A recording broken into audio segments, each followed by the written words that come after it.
ہم پکار کر مذمت کر رہے ہیں. کیوں کر رہے ہیں؟ کیونکہ ناانصافی ہے. مگر جو لوگ سیکولرزم کے چودھری ہیں، جو لوگ میرے لڑنے پر کیا جھوٹے الزام لگاتی ہیں مجھ پر، اب تو بولو آپ، تو بولیں گے نہیں یہ موقع نہیں ہے بولنے کا، خاموشی اختیار کرو. تو ہمارے بہار کے صدر اختر علی ایمان نے اچھا کہا اس پر. انہوں نے کہا کہ بھائی جان، اگر خاموش ہوتے تو آپ کے ابا کی آپ کی اماں سے شادی نہیں ہوتی تھی. ان کو بولنا پڑا قبول ہے، اماں کو بولنا پڑا قبول ہے. تو خاموشی سے کام نہیں چلے گا. توڑو اس سناٹے کو، توڑو اس سناٹے کو. مگر کوئی نہیں بولے، اور وہاں کا چیف منسٹر ہے، مانے ایسا کبھی ادھر کلاٹی مارتے کبھی ادھر. اب جب ہم ان سے پوچھے کہ آپ معائنہ کیوں نہیں کیے، آپ اس مدرسے کو بناؤ دو، پولیس کے سامنے یہ حرکت ہوئی. ہے بہار میں جہاں پر عورتوں کا ویڈیو دیکھو، آپ رو رہی ہیں، میری بچی کی شادی کے لیے زیور رکھے. چلا گیا. کوئی حکومت کچھ نہیں بول رہی بہار کے. کیوں؟ کیونکہ وہ سیکولر ہیں.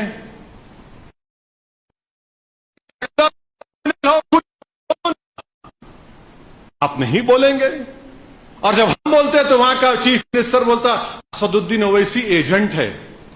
ارے نتیش کمار، تم کیا کورٹ کے سامنے کرسی ڈال کر بیٹھتے نوٹری کے ایجنٹ ہو کہ تم سرٹیفکیٹ دو گے مجھے کہ میں کیا ہوں کیا نہیں؟ ارے میں تم سے واجبی سوال اٹھایا ہوں، اور میں آج اللہ کے گھر میں کھڑا ہو کر کہہ رہا ہوں، میں صرف غریب مظلوموں کا ایک ٹیم ہوں. حالت روزہ میں کہہ رہا ہوں کہ دنیا کی کوئی طاقت اسد الدین اویسی کو خرید نہیں سکتی، کوئی طاقت نہیں خرید سکتی. میں الیکشن جیتوں گا ہاروں گا وہ میرے رب کا فیصلہ ہے، مگر لڑنا میرا کام ہے، ذمہ. مگر یہ لوگ کوئی نہیں بولیں گے. یہ سیکولرزم کے پجاری، یہ سیکولرزم کی نام لے لے کر اپنے محلات کی تعمیر کرتے ہیں، مسلمانوں کے خوابوں کو چکنا چور کر کے. بولو آج کیوں نہیں بولتے؟ افسوس تو اس بات کا ہوتا ہے کہ مذہبی تہوار مذہب کا ہوتا ہے تو وہ امن کا نام پر ہوتا ہے. کوئی اپنے کسی بھی خدا کو، اللہ کو، بھگوان کو، کسی گاڈ کو مانتا ہے تو اس میں ایک روحانیت ہوتی، اسپرچولیزم ہوتا. مگر یہ کون سا یہ لوگ کام کر رہے ہیں کہ تہوار میں تشدد کریں گے؟ میں مسلمانوں سے اپیل کر نہ کرنا چاہیے. ہمارا تہوار ہوگا، امن ہے اسلام کا نام، ہم امن سے رہتے آئے، امن سے رہتے رہیں گے. مگر یہ لوگ کون ہیں؟ کون ہے؟ موڈی جی تو نام ہی نہیں لیتے ان لوگوں کا. امت شاہ بولتے الٹا لٹکا دیتے. ہم ان کی سرکار آئی تو ادریس پاشا کو بنگلور میں 2 لاکھ روپے نہیں دیے، پیٹ کر مار دیے. الٹا لٹکاؤ، وہاں بی جے پی کی سرکار ہے آپ کی. جنید نصیر کو زندہ جلا دیا گیا، تب بھی کوئی نہیں بولتے کیونکہ ہمارا راجستھان میں سیکولر گورنمنٹ ہے. کیوں گیا جنید اور نصیر کے گھر کو؟ ارے میں نہیں گیا تو کون جائے گا پھر؟ میں تو ہر اس گھر میں جاؤں گا، چاہے اس کا نام جنید ہو یا پھر ہمارا کوئی ہندو بھائی یا دلت بھائی ہو. ظلم ہے. صرف مسلمانوں پر ظلم ہو تو ظلم نہیں، کسی پر بھی ظلم ہوگا تو ظلم ہے. ہم اس کی مذمت کرتے ہیں. یہ کون سے کس راہ پر لوگ ملک کو لے کر جا رہے ہیں؟ آزادی کا امرت منا رہے ہیں اور مہاراشٹر کی درگاہ میں اندر جا کر جھنڈا ہلا رہے ہیں. درگاہ کے اندر جا کے جھنڈا ہلاتے رہے. کون سا تم کام کر رہے ہو؟ تم مسلمانوں کو، اسلام کو گالی دے کر تم کیا کر رہے ہو؟ تم ملک کو بدنام کر رہے ہو، اپنے آپ کو بدنام کر رہے ہو. میرے عزیز دوستوں اور بزرگوں، وہیں پر ہم دیکھتے ہیں کہ اورنگ آباد میں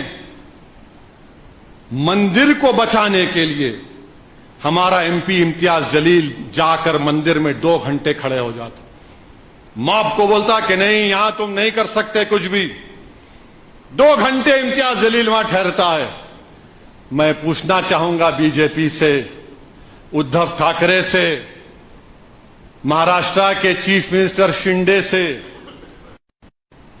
اور کانگریس پارٹی سے جو ادھو ٹھاکرے کی تائید کی راشٹروادی کانگریس سے تم نے 6 دسمبر کیا تھا نا، تم نے 6 دسمبر کیا تھا اور ایک امتیاز سام میں ٹھہرائے کہ مندر کو کوئی نقصان نہیں پہنچنے دوں گا.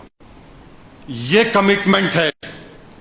یہ امن کے نام پر مر مٹنے کی تمنا امتیاز جلیل اور مجلس اتحاد المسلمین میں تھی اور رہے گی انشاءاللہ تعالی.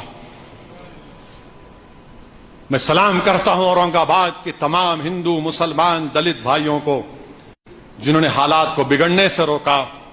میں مذمت کرتا ہوں اورنگ آباد پولیس کی بے حرکتی کو، بے حسی کو، کہ تمہارا کام تھا کہ تم حرکت میں آتے مگر نہیں.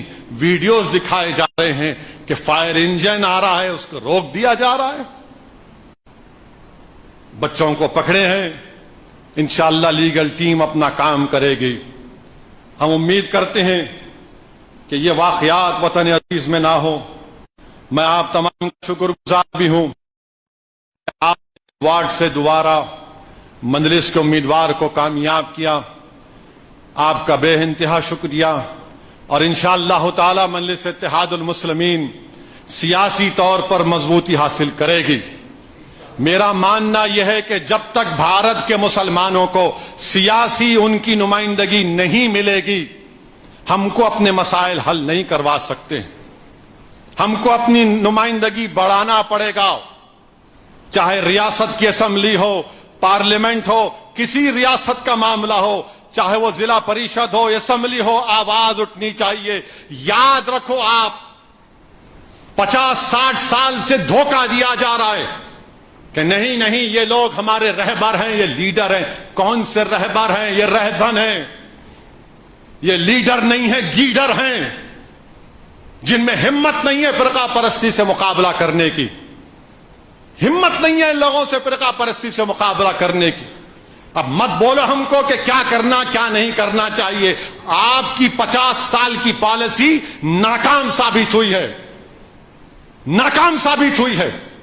اگر 50 سال میں کوئی محنت کرتا ہے کہ مسلمانوں کی بھی جس طرح ہمارے ہندو بھائیوں کی سیاسی ریپرزنٹیشن ہے کہ چاہے کوئی یادو ہو اس کا لیڈر ہے، مراٹھا ہو اس کا لیڈر ہے، ٹھاکر ہے اس کا لیڈر ہے، برہمن ہے اس کا لیڈر ہے، کما ہے اس کا لیڈر ہے، ریڈی ہے اس کا لیڈر ہے، ویلما ہے اس کا لیڈر ہے. ارے سب کا نیتا ہے. اگر کسی کا نیتا یا قائد نہیں ہے تو مسلمانوں کا، کیونکہ 50 سال سے کہہ دیا گیا کہ میاں یہ ہمارے بس کی بات نہیں، ہم خالی ووٹ ڈالو. میں آپ سے کہہ رہا ہوں، آپ اپنی نیتا کو بناؤ، قیادت کو بناؤ، مرکز سیاسی کو بنائیے، اور انشاءاللہ تعالی دعا فرمائیے کہ اللہ سبحانہ وتعالی ہمارے اس نیک مقصد میں ہم کو اللہ کامیابی دے. اللہ لوگوں کے دلوں میں مجلس اتحاد المسلمین کے پیغام کو اور اس کے مقاصد کو اللہ ڈال دے. میں اللہ سے دعا کرتا ہوں کہ اللہ سبحانہ وتعالی ہم تمام کو ماہ رمضان کے جو بچے ہوئے روزے، اللہ اس میں ہم تمام کو روزے رہنے کی توفیق عطا فرمائے. اللہ سبحانہ وتعالی ہم کو قیام اللیل کرنے کی توفیق عطا فرمائے. اللہ سبحانہ وتعالی ہم کو قرآن کریم کی تلاوت کرنے کی توفیق عطا فرمائے. اللہ سبحانہ وتعالی جس پر زکوٰۃ واجب ہے وہ زکوٰۃ کو نکالیں، صدقہ نکالیں. اور ہم تمام اللہ سے دعا کرتے ہیں کہ اللہ سبحانہ وتعالی ہم کو ظالموں سے محفوظ رکھے.